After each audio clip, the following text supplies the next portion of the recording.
The Las Vegas Raiders put out feelers on possibly trading up for a quarterback in the draft, but they didn't try too hard.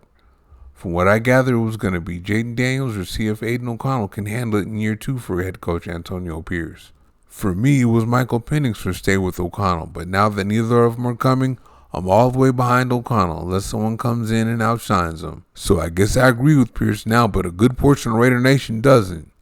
They've even brought in the journeyman Gardner Minshew as the leader in the clubhouse to start, but Pierce cleared that up a few days ago in his press conference. He said it's an open competition, but the job was O'Connell's to lose, and there are plenty of logical reasons why that's the case. A lot of you need to know O'Connell's backstory before we go any further. It's similar to that of right tackle Thayer Munford. He would have been a first-round pick if he came out in 2022 instead of 2023. He completed 72% of his passes for 3,712 yards, 28 touchdowns, and 11 interceptions to set him up to come out, but he didn't.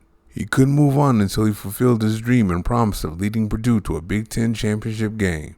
O'Connell did do that the next year, but he lost some of his key players to the NFL, so he didn't shine as an individual the way he did the previous year. But he managed to walk away with Purdue's completion percentage record that was previously held by Drew Brees, and at the end of all that, he was drafted in the 4th round by the Raiders in 2023. It wasn't mainly bubble screens either, so the accuracy was real. O'Connell showed his immense arm talent when he threw the ball down the field, too.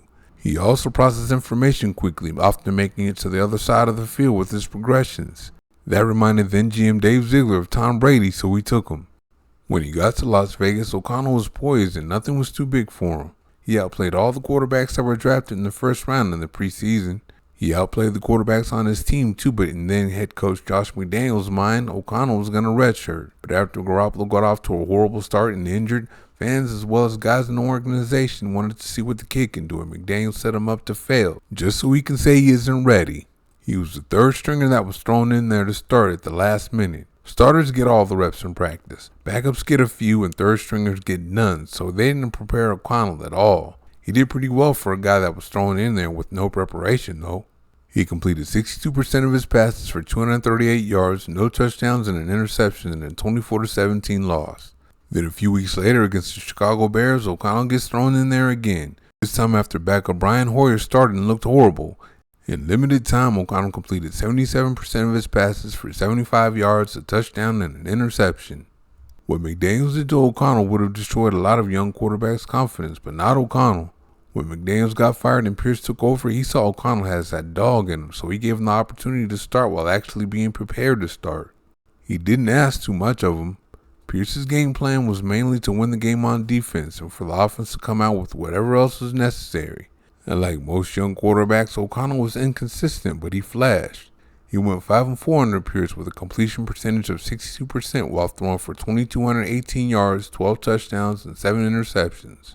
But in the last 4 games of the season, the kid mightily improved, completing 59% of his passes for 753 yards, 8 touchdowns, and no interceptions. He went 3-1 over those last 4 games too. Raider Nation would be fired up going into this coming season if O'Connell was a first-round pick. C.J. Stroud was the only rookie quarterback that played better than O'Connell last year. He really showed up for Pierce when he needed to keep the head coaching job, so he has the pole position. Watching O'Connell last year, you can see the big arm and accuracy he broke Brees' records at Purdue with. He also showed the mental toughness it takes to come up short and then come back better. Was it not a huge improvement he made from the first game against the Los Angeles Chargers to the last? He went from putting up 17 points to 49 on the same defense. There's a part of his game that needs to improve majorly though. He has to get better under pressure.